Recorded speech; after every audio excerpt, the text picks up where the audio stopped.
Bonjour, bonjour à toutes et à tous. Bonjour Yves, bonjour Olivier Ernest Jean-Marie. Oui, bonjour Bertrand, bonjour Yves et bonjour la Martinique. Voilà, donc on vous connaît maintenant assez bien en Martinique. Vous êtes ce citoyen ordinaire, hein, comme vous aimez à vous présenter, qui défend la démocratie participative, la vraie, j'ai envie de dire entre guillemets, parce que vous estimez que elle commence à être un peu dévoyée sous certains aspects, cette démocratie participative. On y reviendra. Mais en fait, on vous a invité parce que vous venez de publier donc un nouvel ouvrage intitulé Démocratie de la lumière. Alors, la lumière, ça s'oppose, bon, je dirais pas jusqu'à dire l'obscurantisme ou les ténèbres, mais au moins à l'obscurité, à la pénombre. Alors, en un mot, est-ce que cela veut dire, pour vous, en parlant de démocratie de la lumière, que vous voulez promouvoir, que la démocratie est en danger en France et en Martinique en ce moment ou depuis quelque temps?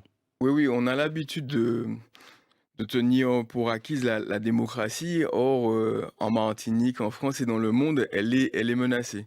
Elle est menacée et c'est clair que, en reprenant les mots d'un Martiniquais célèbre, on a l'impression que l'ombre gagne. Et pas seulement donc en France, hein, avec les taux des partis populistes, notamment du Front National, mais aussi donc en Europe, mais aussi au Brésil, mais aussi aux États-Unis. Donc oui, la démocratie est menacée et c'est quelque chose que nous devons protéger, nous, les citoyens ordinaires, même si nous ne sommes pas élus. Alors, le livre, hein, donc c'est un petit fascicule, hein, Démocratie de la lumière, donc est sous-titré Demandes et propositions d'un citoyen ordinaire. Donc vous formulez des demandes et des suggestions.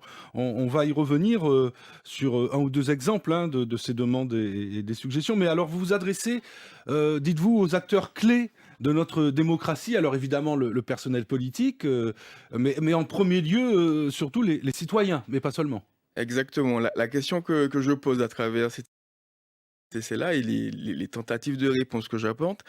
La question c'est, que pouvons-nous faire nous, les citoyens, mais aussi les élus et aussi, les fonctionnaires publics, donc les agents des services publics et puis aussi les journalistes? Comment on peut faire pour, un peu rallumer notre démocratie qui s'éteint petit à petit? Mmh. Alors vous avez, quelques maîtres mots, hein, que vous présentez comme ça, pour finalement inciter également les citoyens. On a dit que vous vous adressez en 1er lieu à eux, pour les inciter à davantage s'engager justement, dans, la pratique ou pour suggérer aussi aux uns et aux autres de pratiquer la démocratie participative et vous, utilisez les mots d'enthousiasme, d'engagement, d'espoir, de confiance, d'optimisme. Alors, certains peut-être vous diraient aussi qu'il s'agit là, de vœux pieux, d'un catalogue de bonnes intentions, Oui, tout à fait. Alors et moi, mon combat, si vous voulez, c'est de dire à tous les acteurs clés, mais en priorité aux citoyens, qu'ils ont une responsabilité dans, la gestion de la démocratie, qu'ils sont co-responsables de l'état de santé de la démocratie, que ce n'est pas que de la responsabilité des élus ou, des agents des services publics. Nous, avons le pouvoir de changer les choses et quand nous nous mobilisons, nous pouvons faire évoluer aussi les positions des hommes politiques. Quand on voit par exemple ce qui se passe en France avec l'affaire du siècle, donc la pétition sur donc l'environnement, comment en fait compte elle a influencé le discours de tous les politiques sur la question écologique par exemple. Quand on voit par exemple qu'en Martinique, une mobilisation de citoyens qui est peut-être imparfaite, donc à Fond-la-Rion, à Sainte-Luce, fait évoluer la position de députés à l'Assemblée nationale, par exemple. Donc nous sommes co-responsables de notre société et de nos institutions, même si nous ne sommes pas élus. mais votre propos finalement, quel est-il? C'est vous voulez convaincre, les uns et les autres qu'il faut, davantage, finalement, agir, sur le terrain? C'est-à-dire, voilà, pas se contenter de paroles ou, je sais pas moi, Oui, il faut nourrir tes de baisser blogs, de bras, faut choses comme nourrir ça tes sur les baisser oui. bras, faut nourrir tes baisser bras Allez-y, ouais. et il faut qu'on puisse donc s'engager. Alors ça veut dire aussi que les élus eux, ont la responsabilité de créer les conditions justement de cet engagement-là. Mais on ne doit pas attendre les élus, nous les citoyens et on voit bien comment la mobilisation des citoyens sur le chlordécone, même si on peut penser qu'elle est un peu timide parce qu'il n'y a pas 20 000, 30 000 personnes dans les rues, mais on voit bien comment cette mobilisation-là fait aussi changer la position des élus sur cette question du chlordécone. Je prends l'exemple donc de Serge Letchimy, qui dans les années 2012-2013 était favorable à la poursuite de l'épandage aérien. Aujourd'hui, il est président d'une commission d'enquête parlementaire. Donc, quand les élus, quand les citoyens se mobilisent, ils font changer les élus. Alors, cette publication, Olivier Ernest Jean-Marie, Démocratie de la Lumière, ça se veut quoi, une sorte de guide, un livre qui donne des outils, des modes opératoires pour justement Oui, arriver c'est une à incitation, cela. c'est une incitation à ce que les acteurs de la démocratie engagent des relations d'adulte à adulte. C'est grand monde qui a parlé pas grand monde. Et dans ce Démocratie de la Lumière, là, je propose un guide d'entretien, en fait, compte entre un candidat et un citoyen. Et l'idée, c'est que le citoyen puisse aussi utiliser donc des outils de confrontation bienveillante avec les candidats, au-delà de bon qui ça ok fait ben moins, mais en fait compte qui projet pour communauté nous qui m'en quand mais nous pli d'ouvant. Quelques mots sur cette mise en garde aussi que vous faites en quelque sorte contre ce que vous désignez, ce que vous appelez l'instrumentalisation de la démocratie participative. Donc vous dites attention, faut y regarder à deux fois parce que certains présentent ça peut-être comme, je sais pas moi, un gimmick, un gadget, et puis bon, ne font pas vraiment dans la démocratie Oui, tout à participative fait. telle que vous la concevez en tout cas. Exactement. Et l'idée, c'est qu'aujourd'hui, on voit bien qu'il y a une demande de participation de tous les citoyens. Et donc, face à ça, les politiques sont tentés donc, de mettre en place des dispositifs qui favorisent la participation.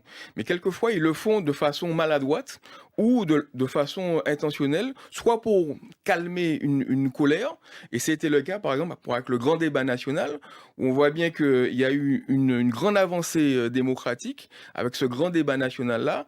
Malheureusement, et c'est dommage, on a l'impression que ça a été instrumentalisé par le président pour calmer le jeu, pour gagner du temps et pour garder le cap. Et c'est le cas aussi, par exemple, en termes de démocratie participative, pour la consultation sur le drapeau. Donc en Martinique et sur l'hymne. On a eu l'impression qu'on aurait pu décider, mais en fait, compte, bon, tout était cadenassé, verrouillé par une seule personne. Alors, on va falloir conclure, Olivier Ernest Jean-Marie. Donc, juste avant de parler d'un rendez-vous que vous donnez demain soir à Fort-de-France, comment s'organiser au mieux? Parce qu'il y a un chapitre, il y a une partie du livre qui est consacrée, vous avez fait allusion au grand débat, qui est consacré donc au mouvement des Gilets jaunes, hein. Tout à fait. Comment finalement au bout du compte vous le percevez? Bon, un mouvement d'ailleurs dont certains disent qu'il s'essouffle, hein. La dernière manifestation a réuni, semble-t-il, moins de 10 000 personnes dans toute la France. Bon, en Martinique, ça a disparu des radars médiatiques. On n'en parle pas déjà depuis Oui, mais je pense qu'il plusieurs faudra du semaines. temps Alors, pour mesurer la longueur d'onde de ce mouvement-là. Et il faut remercier les Gilets jaunes. Parce que sans les Gilets jaunes, par exemple, il n'y aurait pas eu de grand débat national. Et le grand débat vous national, approuvez tous les aspects de non, cette pas du tout. Mais mobilisation, non, c'est toujours Ah, imparfait. ouais, Mais je d'accord. veux dire qu'il faut quand même rendre grâce aussi à ces gilets jaunes-là qui se sont mobilisés, parce qu'il n'y aurait pas eu de grand débat national qui a montré que la démocratie participative, c'est pas le chaos, c'est pas n'importe quoi. Ça s'organise.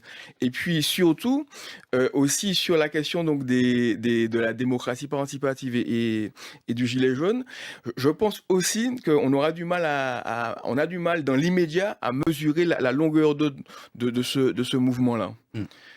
Alors, pour conclure, donc, Olivier Ernest Jean-Marie, pour ainsi dire, pour joindre l'action aux paroles, vous donc proposez un atelier participatif. On y revient donc ce jeudi, donc demain, au Théâtre Autonome Marron de la Croix-Mission à Fort-de-France, à partir de 18h30.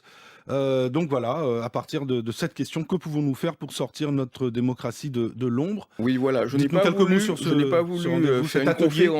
une conférence débat classique où il y a un conférencier et puis un public. Donc j'ai voulu impliquer donc justement le public dans la recherche de solutions. De la même façon que moi je fais des propositions, j'invite tous les Martiniquais et tous les citoyens à faire des propositions. Et puis pour revenir sur la question des gilets jaunes aussi, il n'y aurait pas eu de référendum d'initiative partagée sur la privatisation des aéroports de Paris sans les gilets jaunes. Ouais. Donc voilà, donc demain à 18h30, vous donnez rendez-vous pour cet atelier participatif où chacun et chacune auront la possibilité d'amender, d'évaluer, de proposer aussi, de faire certaines propositions. Bonne journée à tous. Merci, au revoir.